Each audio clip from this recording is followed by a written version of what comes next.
Eh bien, je me suis faite vacciner le 30 avril 2021 suite à un rendez-vous au CHD avec un professionnel qu'on avait beaucoup de mal. Ce rendez-vous était difficile à obtenir et donc je ne pouvais être reçue et pénétrer dans le CHD que si j'avais un test ou un vaccin. Or, le lundi matin à 10h, impossible d'avoir un test valable. Donc j'ai demandé l'avis de mon cardiologue qui m'a dit que ok, pas de problème. Et je suis allée dans un vaccinodrome pour me faire vacciner ce 30 avril 2021. J'ai dit que j'étais allergique, aussi bien à la pénicilline qu'au sulfamine, que j'avais déjà fait des œdèmes de Quinque. Je l'ai dit au médecin qui m'a dit « ce n'est pas grave, on va vous garder un peu plus longtemps ». Et au bout de ce laps de temps, je suis rentrée. On ne m'a jamais expliqué ni ce que contenait cette injection, ni s'il y avait des risques. Et moi, je n'ai pas posé la question. Par contre, à l'entrée, nous étions foule les uns derrière les autres. Un monsieur était installé devant un comptoir, un petit comptoir, et nous a fait signer. Donc moi, j'ai simplement cru comprendre que c'était pour simplement savoir qui était passé et se faisait vacciner. Et à la suite de ce vaccin, quels ont été les effets que vous avez ressentis ? Alors j'étais contente au départ, oui, parce que les effets ressentis à la suite de ce vaccin, il n'y en a pas eu. Mais curieusement, le 14 mai, c'est-à-dire 14 jours après, or, j'étais quand même au courant, parce que je m'étais renseignée, que les anticorps allaient se développer à partir du 14e jour. Exactement 14 jours après, à minuit précisément, je me réveille avec de l'hyperventilation, une tachycardie, mon cœur qui s'emballait, et puis une sensation de danger, de mort imminente. Mais tellement mal, ce que je n'avais jamais vécu auparavant, j'ai alerté mon fils. Mon fils a tout de suite inquiet appelé le 15 et on m'a transporté aux urgences. Aux urgences, je leur ai précisé en arrivant tous mes symptômes. Donc ils m'ont branché pour faire une analyse de sang, ils m'ont fait un électrocardiogramme, et ils ont décidé de faire un scanner thoracique iodé. À ce moment-là, je leur ai fait remarquer que j'avais un nodule thyroïdien qui était suivi, donc des problèmes quand même. Et je leur ai dit, bon, l'iode, pas de problème. Donc on l'a fait. J'avais quand même les dédimères qui étaient déjà plus importantes, mais on a considéré que j'étais bien, que je n'avais rien, et qu'il fallait que je voie ma généraliste. Donc je suis rentrée chez moi. Malheureusement, je me sentais de plus en plus faible, j'avais de moins en moins d'appétit, et j'ai dû retourner 2 autres fois au CHD durant le mois de mai, après avoir perdu 10 kilos en 3 semaines. Donc j'étais très inquiète, je l'avoue. Je ne comprenais pas, mais je commençais à faire le lien avec le vaccin. Et donc, en retournant pour la 3e fois, pour eux, même résultat, on m'a fait, au bout de 3 scanners iodés, on m'a tout simplement dit « Madame, il va falloir apprendre à gérer votre stress ». Donc je suis rentrée avec ce diagnostic et ces conseils de soins. Donc là, j'ai dit non, ça ne va pas.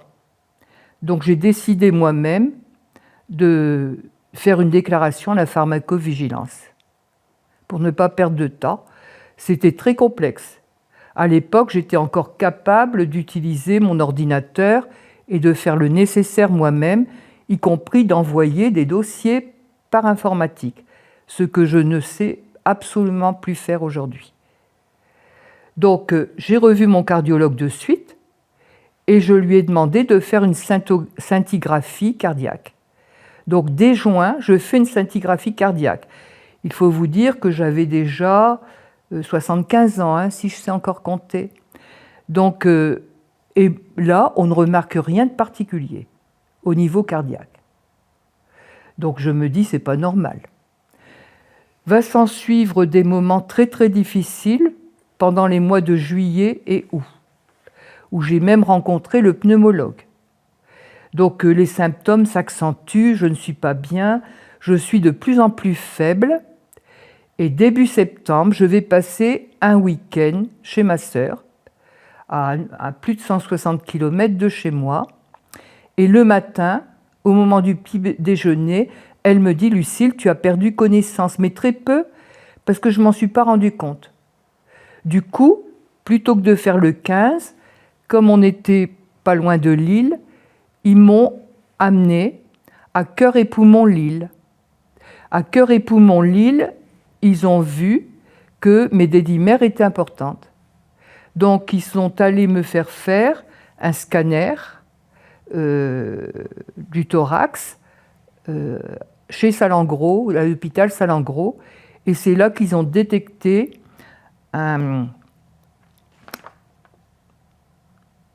excusez-moi, je suis fatiguée. Voilà, une embolie pulmonaire. Une embolie pulmonaire qui n'était pas grave selon eux. Donc à partir de là, je ne pouvais pas rester sur l'île. D'ailleurs, ils étaient débordés parce qu'ils avaient plein de Covid et des Covid longs à traiter à ce moment-là. Donc ils m'ont renvoyé sur Dunkerque en demandant que je sois suivie sur Dunkerque. Bon, effectivement, on m'a donné des anticoagulants. Et ce qui s'est passé, c'est qu'on m'a orientée ensuite, comme je souffrais beaucoup et que j'avais de plus en plus de difficultés à marcher, on m'a envoyé dans un centre de gestion de la douleur. Dans ce centre de gestion de la douleur à Zuidcote, on m'a reçu, je devais voir une psychologue et on m'a donné des antidépresseurs. Les antidépresseurs, bon déjà je vais être honnête, je ne voyais pas comment régler ces problèmes-là. Mais bon, j'ai quand même pris, mais je ne me sentais pas bien. Et donc, j'ai arrêté les antidépresseurs, j'ai continué à voir la psychologue.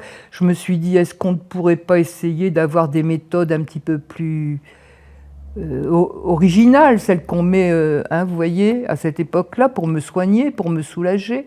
Bon, ce n'était pas possible, il faut le faire par soi-même, en fait. Il faut prendre les contacts à l'extérieur. Donc, j'ai traîné, mais sans anticoagulants. Et je commençais à avoir une conjonctivite. Alors, comme je n'avais pas vu l'ophtalmologue depuis un moment, je suis allée en urgence à la COF, qui est un centre qui s'est créé sur le secteur. Et donc, on m'a fait un bilan complet. Et on m'a donné un traitement pour la conjonctivite. J'avais le début un peu d'une cataracte, mais pas plus. C'est important, parce que avec tout ce qui va se passer après, un peu plus de 2 mois après, j'ai une DMLA aux 2 yeux. Et je crois que c'est dû à une mauvaise irrigation à travers les capillaires qui sont abîmés.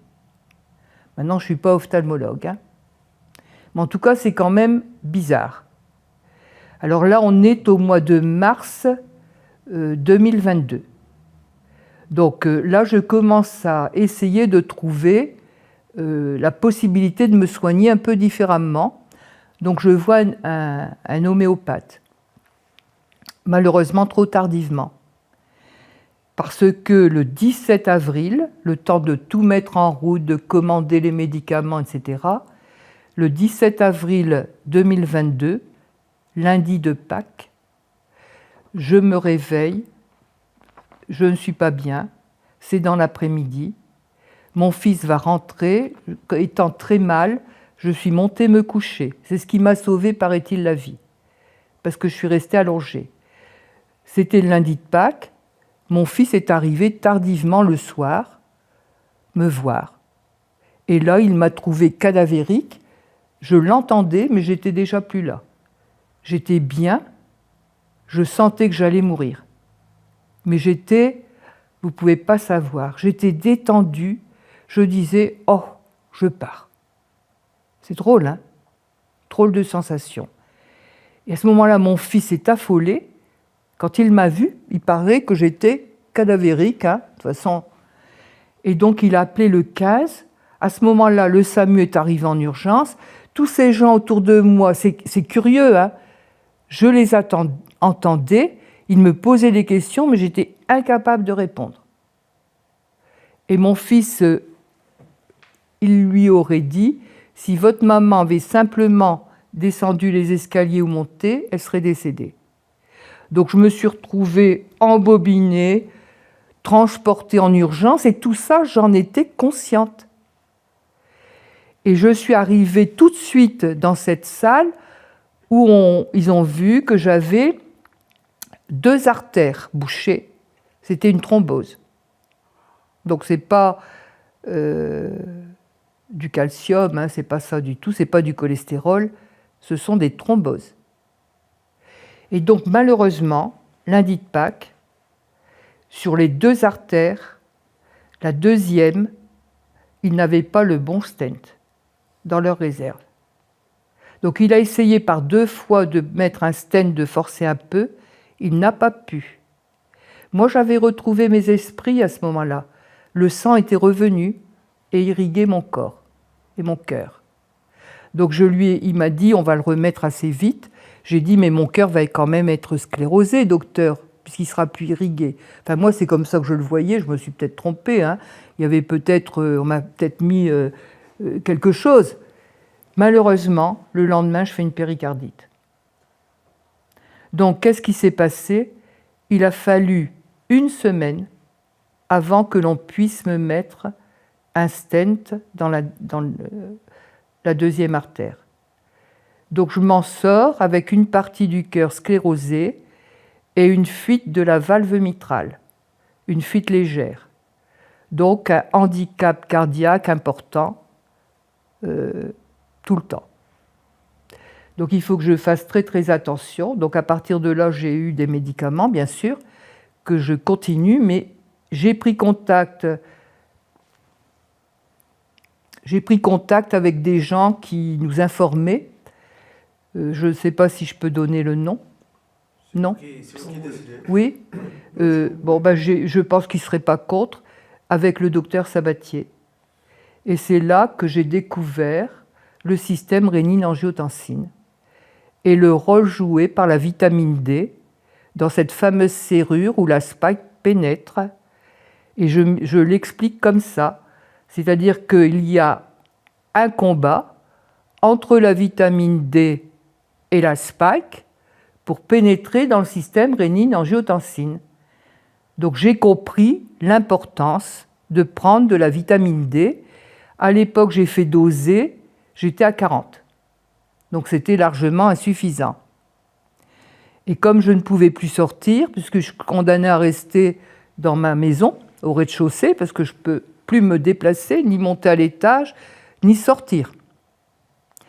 Donc je me suis dit, tu vas avoir vraiment besoin de vitamine D. Et il faut savoir que j'en prends maintenant tous les jours. Mais je contrôle. Or, il en est de même, par exemple, pour le magnésium, pour le zinc, pour le sodium, pour le potassium, et pour toute une série de traitements parallèles. Ce ne sont même pas forcément des traitements, mais moi je le vois un peu comme ça. Ce qui fait que je suis obligée, parce que nos pauvres médecins, la sécurité sociale ne va pas leur permettre de tout faire, je suis obligée de faire mes ordonnances moi-même et de vérifier régulièrement. Donc je paie tout simplement ceux qui me font ces analyses, mais je suis obligée de payer aussi l'infirmière qui me fait la prise de sang. Donc j'en suis là aujourd'hui. Vous nous avez parlé de tous les médecins, tous les experts que vous avez pu voir et avec qui vous avez échangé. Comment a été votre expérience avec le corps médical concernant le Covid? Avec le corps médical concernant le Covid, difficile. puisque pour eux, obligatoirement, il n'y avait aucun lien avec le vaccin, et en particulier, étant donné mon âge, automatiquement chez les personnes âgées, on fait un lien avec l'âge. Moi, ce qui m'a bouleversée, c'était l'argument que je leur donnais de la multiplication des symptômes. Parce qu'en fait, bon, pour reprendre un petit peu le cours de mes explications, eh bien, suite à cet infarctus thrombotique, j'ai fait une arythmie sévère. Il me fallait faire ma rééducation cardiaque en dehors de Dunkerque, puisque il n'y a pas de rééducation cardiaque à Dunkerque, le service a fermé. Donc je devais aller sur l'île ou sur Saint-Omer ou Calais, mais priorité aux personnes plus jeunes, ce qui est tout à fait normal. Donc ma fille étant infirmière sur Paris, j'ai pu faire ma rééducation cardiaque à Paris. Mais avant de partir, comme mon arythmie était sévère, début septembre de l'année 2022, on m'a relancé le cœur.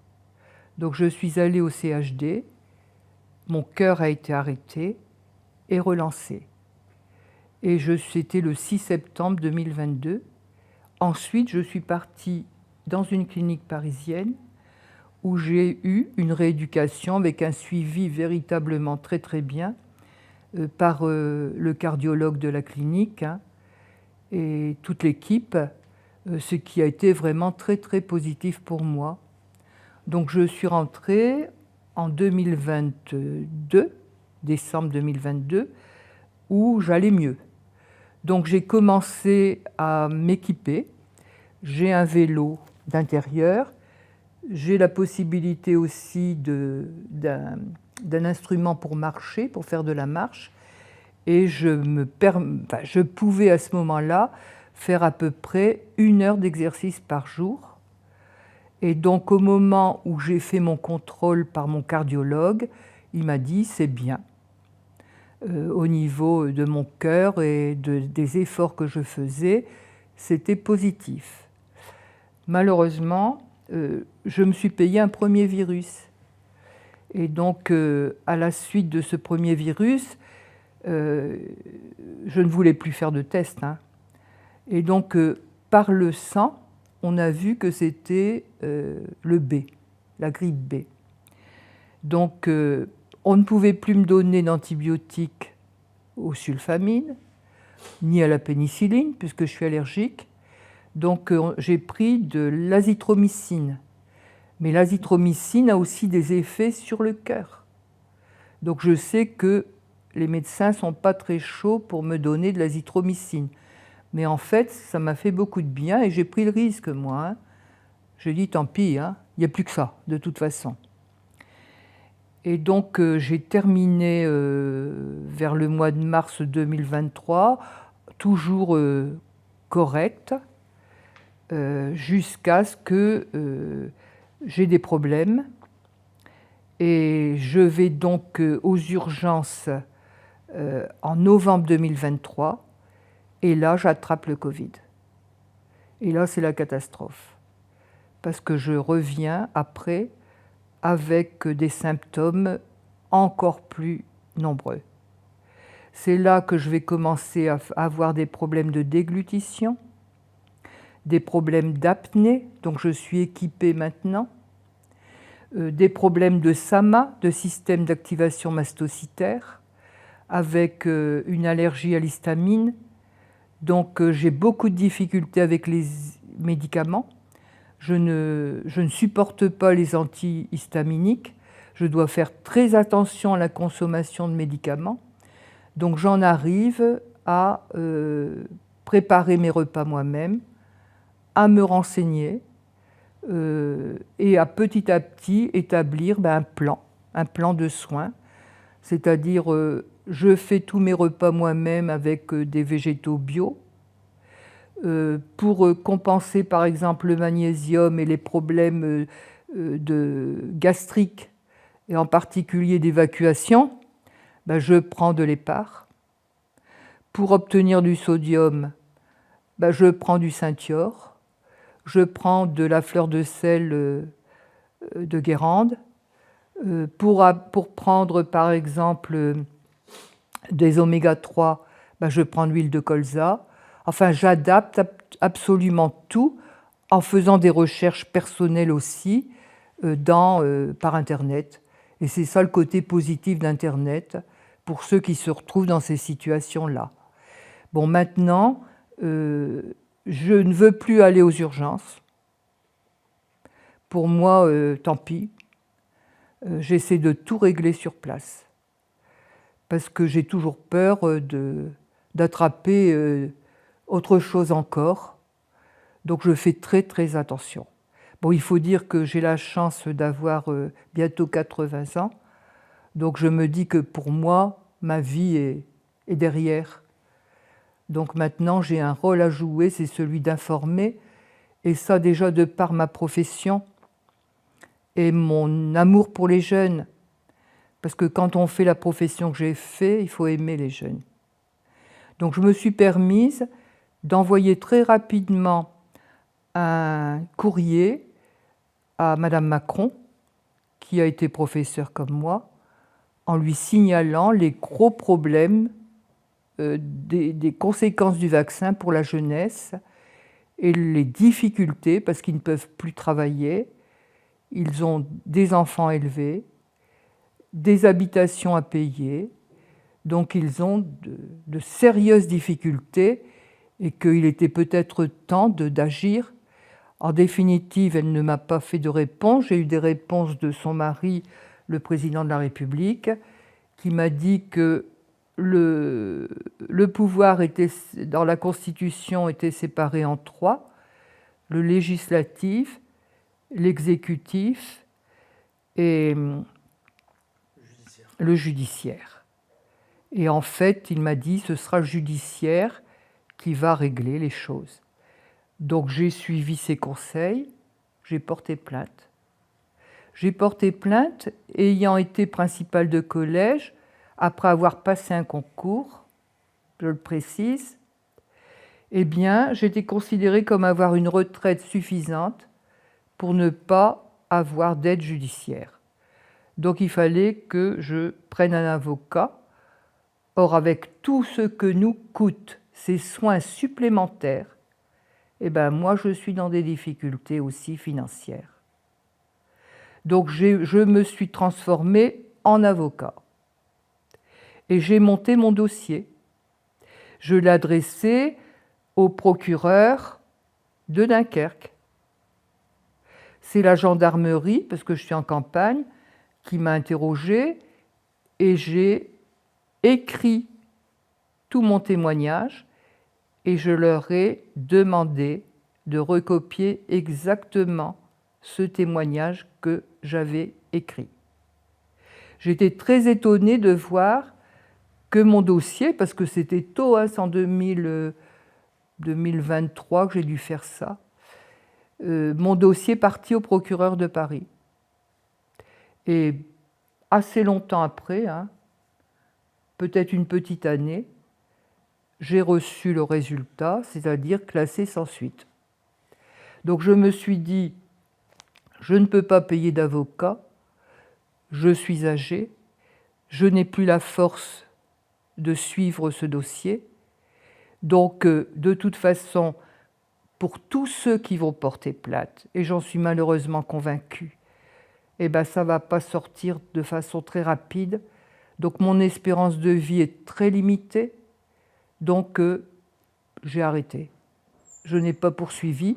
Par contre, j'ai été reconnue par la pharmacovigilance comme ayant un lien jusqu'à l'embolie pulmonaire comprise. Et ils m'ont dit pour le reste, je leur ai demandé de le mettre quand même en remarque. Et ça, c'était joint à mon dossier de plainte.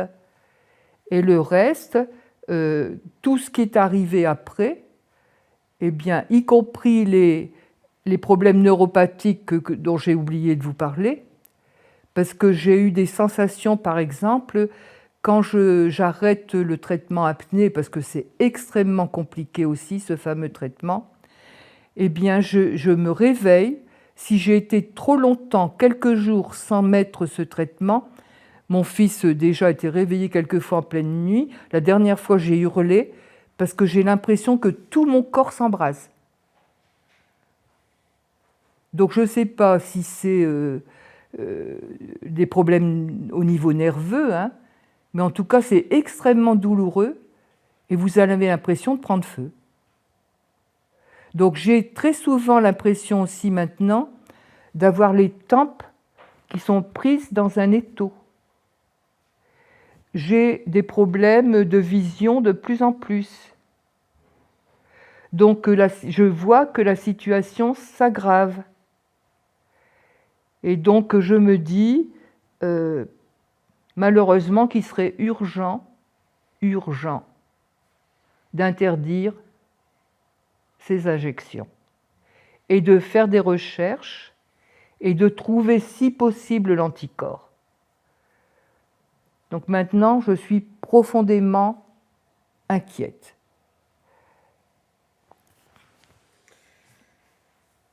Et durant tout ce parcours que vous avez vécu avec les autorités, avec les médecins, est-ce que vous avez reçu de la part de vos proches, de vos amis, de votre famille, un soutien? Oui, ma voisine, par exemple, m'aide beaucoup. Mes amis aussi, mais c'est par courrier, parce qu'en fait, on est tous âgés maintenant. Il y a une personne avec qui ça a été plus difficile, c'est ma sœur. Parce que ma sœur, il y a 2 ans, je crois qu'elle a fait 3 vaccins, dont un AstraZeneca. Et je crois qu'elle a peur. Elle préférait croire que c'est une dépression que je subis, vous voyez. Donc je pense que, et je la respecte, hein, je pense que moi je suis l'aînée, je ne veux pas la traumatiser. Bon, je suis convaincue, sa fille est infirmière aussi, que probablement ils doivent avoir les informations, mais je ne veux pas la déranger avec ça. Et donc, j'ai toujours été l'aînée et puis considérée comme étant la forte, hein. Il faut savoir que dès la 6e, à l'époque, il n'y avait pas comme maintenant, hein, des études post-6e. Hein. On devait passer un concours d'entrée. Avec 5 fautes, on avait 0, on était éliminé. Et moi, j'étais en internat. À 11 ans, j'étais interne. J'étais interne jusqu'à la 3e. Et à l'époque, on était au collège ou au lycée, enfin peu importe, du lundi matin au samedi soir. Donc vous imaginez. Et ensuite, à l'école normale, là je suis partie, j'étais encore interne. Post-bac sur Lille, accueillie par l'école normale post-bac, eh bien, étant à l'université, j'ai encore été interne 2 ans. Donc, je peux dire que j'ai eu une formation particulière, avec probablement un caractère qui me permet d'affronter la vie, mais avec des valeurs aussi. Des valeurs pour lesquelles, jusqu'au bout, je me battrai. Et quand j'échange beaucoup avec les jeunes, que ce soit Victime, que ce soit aussi bien Vérité France, où je les admire, tous ces gens. J'admire ces jeunes. Et dans la mesure du possible, je suis là pour témoigner en espérant que tout ça va permettre de faire évoluer le dossier. Je suis une révoltée. Voilà. Et je connais plein de choses en pédagogie qui permettraient d'apporter des solutions aux difficultés rencontrées. Je ne comprends pas que quelquefois on met comme ministre de l'Éducation nationale des gens qui n'ont aucune connaissance dans le domaine, qui vont vous parler des groupes sans savoir. Il y a peut-être une particularité pour mettre en place ces groupes. Quelle question on peut se poser aussi sur l'apprentissage de la lecture avec les méthodes globales ou semi-globales et qui nous amènent des élèves en 6e avec des problèmes parce qu'elles n'ont pas été prises en charge par un orthophoniste à temps. Le cerveau, après de l'être humain, c'est pas un ordinateur. On ne peut pas faire un reset. Et donc, quand il faut le corriger, plus tard on attend, plus tard c'est catastrophique. Et c'est pas simple.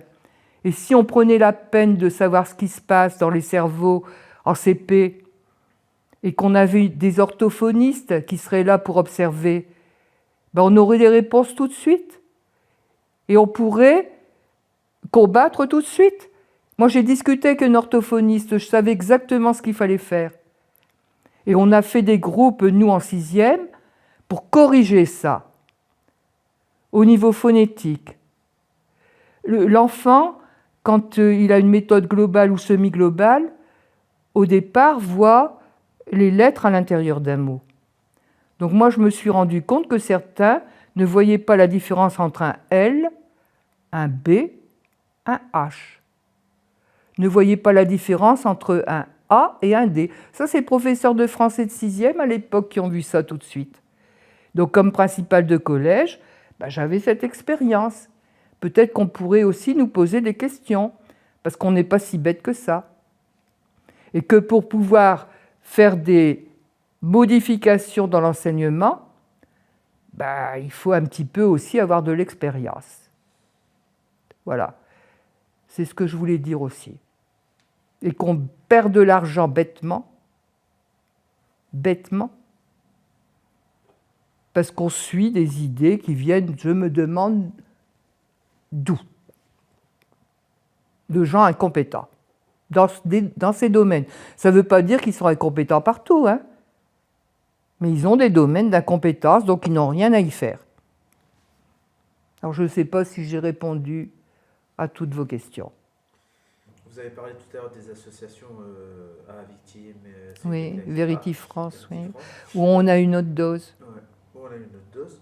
Comment ces associations, qu'est-ce qu'elles vous ont apporté personnellement ? Elles m'ont apporté beaucoup de contacts avec des personnes qui souffraient comme moi. Parce que on nous dit qu'on n'est pas normaux, que c'est tout juste, il ne faut pas nous mettre dans un hôpital psychiatrique. Et on a des souffrances qui ne se voient pas, qui sont cachées. Donc même l'entourage, quelquefois, ne peut pas comprendre. Donc il faut vivre ces souffrances pour comprendre. Donc ça nous permet d'échanger entre nous. Moi, personnellement, ça me fait du bien. Parce que souvent, on me dit, Lucille, tu devrais d'abord penser à toi. Non, je ne peux pas penser à moi, justement. Et donc, ça me permet aussi, quand je vois quelqu'un qui s'inquiète, de lui donner au moins ma façon de procéder et d'éventuellement essayer. Vous voyez ce que je veux dire ? Donc c'est très riche, c'est très enrichissant. Après, je suis âgée, je me permets aussi quelquefois de donner des conseils par disons un contact direct cette fois-ci, d'exprimer ou mes doutes ou mes précautions ou moi comment je vois les choses. Donc, et en même temps, ça m'a permis de voir toutes les difficultés rencontrées par de nombreux jeunes. Parce que ce qu'il faut que vous sachiez aussi, c'est que l'APA, c'est bien.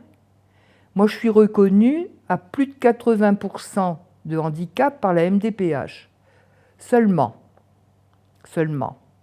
J'ai une société qui est chargée de m'aider. Savez-vous qu'on considère que j'ai des revenus suffisants pour payer mes soins, quasiment la totalité. C'est-à-dire qu'en fait, je demande une douche par semaine. Cette douche par semaine, j'ai demandé 1 heure parce qu'en 20 ou 30 minutes, les pauvres femmes, je ne vois pas comment elles peuvent y arriver. Eh bien, ça me coûte, moi, plus de 23 €. Le département donne un peu plus de 2 €. Ça veut donc dire que quand vous avez travaillé, que vous avez une retraite que eux considèrent correcte, eh bien vous payez vos soins. Et que si je m'offrais ce type de soins tous les jours, cela me reviendrait à 600 € par mois. J'aurai donc une déduction pour l'instant, puisqu'ils reconnaissent quand même qu'on peut déduire, là, hein, si on se fait aider par un paysagiste ou j'en sais rien du tout, enfin, dans ces conditions-là. Donc ça me reviendrait à 300 €. Mais très honnêtement, si quelqu'un doit venir matin, midi, soir, ben je peux vendre ma maison. Ou je peux le donner à l'État. Et ça, je ne veux pas. Donc je préfère m'euthanasier. Ça, c'est clair et net. Je ne donnerai pas. Je suis une maman. 3 enfants. En 3 ans et 3 mois, parce qu'à l'époque, on n'était pas doué dans ce domaine-là. Il m'a fallu le temps de comprendre aussi comment ça fonctionnait.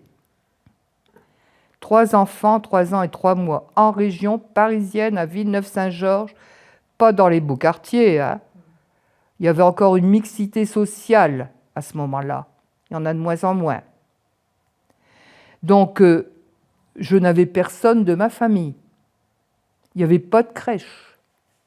Il a fallu que je me débrouille et que je paye. Mes 3 enfants aujourd'hui ont un métier et cotisent pour l'État. Et je ne pourrais même pas leur donner ce pourquoi je me suis sacrifiée. Je vais redonner ça à l'État aussi. Mais qu'est-ce qu'il en fait l'État en ce moment? On voit qu'il gaspille l'argent. Ben, qu'il fasse gérer le budget de la nation par des gens comme nous. On va faire attention. On ne jette pas l'argent par les fenêtres. Donc j'ai découvert ça à la retraite. Avec moi. Alors si, ça a un seul avantage. C'est qu'enfin, la demi-part que M. Hollande nous avait supprimée à tous, hein, même ceux qui ont élevé 3 enfants, cette demi-part, elle m'a été redonnée. Merci. Mais je ne dis pas merci à M. Hollande. Hein. Voilà ce qu'on a fait en France. Comment on a géré cette France? Ben moi, je me pose beaucoup de questions hein, aujourd'hui. Je me dis quelquefois, c'est des bonnes mères de famille à qui il faudrait demander conseil peut-être. Ça sera ma conclusion. Ok. On arrête là? Non, vous pouvez continuer, mais ma conclusion à moi. Je pense que je vais avoir deux dernières petites questions. Oui, moi une seule du coup. Une seule. Tu veux commencer par ta question? Ouais, pourquoi pas. Juste, qu'est-ce que la Lucille d'aujourd'hui dirait à la Lucille d'avant la vaccination? Si vous l'aviez en face de vous, qu'est-ce que vous lui diriez? Ah, je dirais, Lucille, tu as été vraiment bête. C'est-à-dire, tu savais qu'il y avait un risque vu la formation que tu avais eue, puisque tu connaissais la cellule, tu savais, tu connaissais le cytoplasme, la membrane cytoplastique, le noyau avec l'ADN, etc. Tu connaissais tout ça. Tu étais suffisamment informé. Pourquoi tu l'as fait? Pourquoi tu t'es dit, il vaut mieux que je voie ce spécialiste? Tant pis, on aurait remis le rendez-vous 1 an plus tard. C'est tout. Aujourd'hui, il est même devenu impossible quasiment d'avoir un rendez-vous avec un spécialiste. Ça devient mission impossible. Et moi, je suis une rare à voir encore un médecin généraliste qui fait un déplacement chez les personnes malades et handicapées. Donc, il voit à domicile. Vous imaginez si je devais encore en plus prévoir ça? C'est incroyable. Voilà où on en est en France aujourd'hui. Moi, franchement, je suis très inquiète. Alors, certes, je suis très sensible à tout ce qui se passe dans ce monde, mais je pense qu'un président de la République, il doit aussi s'occuper de son pays. Mais il faut écouter les Français. Il faut voir les difficultés qu'ils rencontrent, qu'ils soient jeunes ou vieux. Ça commence par la maternelle et ça finit par les EHPAD. Donc je me dis, mais c'est pas possible. C'est nous qui les avons formés bien souvent. Mais moi je m'en veux d'avoir formé des individus comme ça. Je me dis, mais c'est pas possible.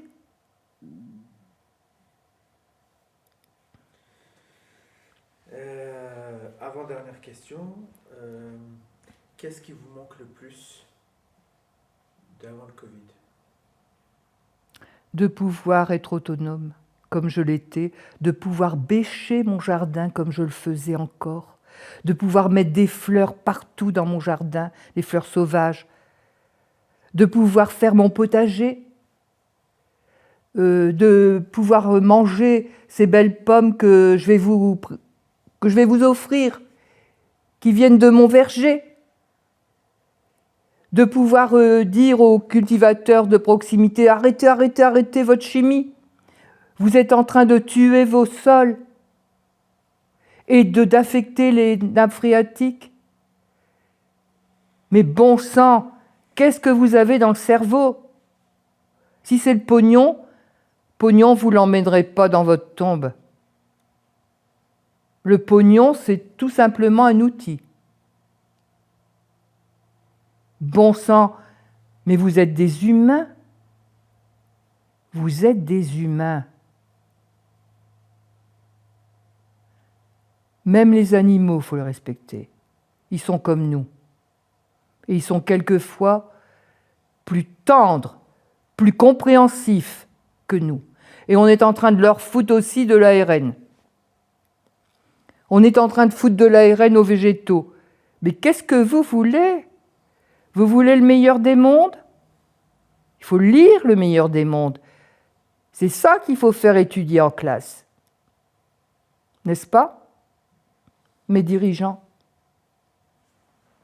L'avez-vous seulement lu, vous? Voilà ce que j'ai à dire.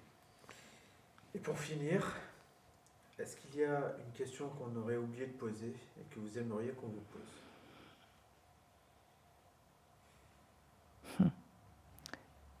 Disons que personnellement, malheureusement, c'est horrible ce que je vais vous dire. Je crois que ce n'est pas fini d'être résolu. La recherche, je ne sais même pas s'ils vont pouvoir trouver l'antidote. Donc, plus que jamais, il est urgent d'arrêter ça. Donc, je suis triste. Et si j'ai fait ce gros effort, parce que pour moi, je vous assure, c'est vraiment très difficile. C'est parce que, pour moi, c'est une mission nécessaire. Ça fait partie de ces vieux normaliens. On a été formés avec le respect de la République. On a été bien formés. On est en train de détruire la France, mais il n'y a pas que la France. On n'a pas eu de chance. On a eu un jeune président, peut-être intelligent, avec une très bonne mémoire, mais qui ne connaît probablement pas assez ce qu'est la vie. Il n'a jamais élevé d'enfant, il n'a jamais eu de bébé, il n'a pas eu à les vacciner avec 12 vaccins, ou 15. Mais où on va? Il faut être prudent quand on fait ça. Je ne comprends pas. Merci. Voilà. Merci beaucoup, Lucie. Merci pour votre témoignage. Et bravo pour le courage, franchement. C'est poignant. Vous voyez. Un vrai message là, que vous envoyez. C'est saisissant. Merci beaucoup. Mon pédicure me l'a dit. Vous savez que mon pédicure, je l'ai sauvé. Il est venu en 2022.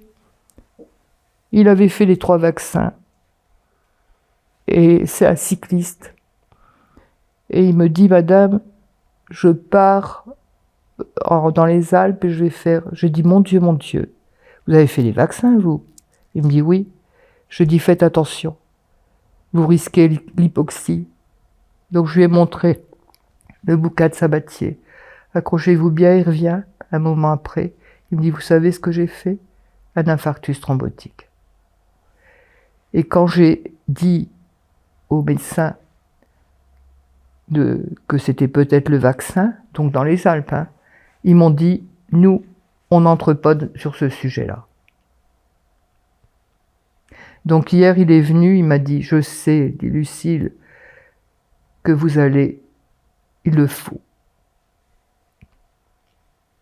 Ben, j'ai dit, pour moi, c'est fini. Je pense à mon petit-fils qui était un sportif de haut niveau, qui a 21 ans. Il est en Nouvelle-Calédonie pour rentrer, il a dû faire les 3 vaccins. Il est venu à la maison, j'ai dû l'envoyer aux urgences. Il est venu me dire au revoir parce qu'il est reparti avec sa maman et son papa par là. Il a eu un problème aux testicules. Ma fille lui a fait arrêter tout. Il y a longtemps, hein, dès qu'elle a su, parce que je lui ai fait lire à ma fille infirmière, hein, qui elle aussi a dû être vaccinée. Il n'y a que la petite, la plus jeune de 12 ans, qui ne l'est pas. Et j'ai dit, arrêtez ça, arrêtez.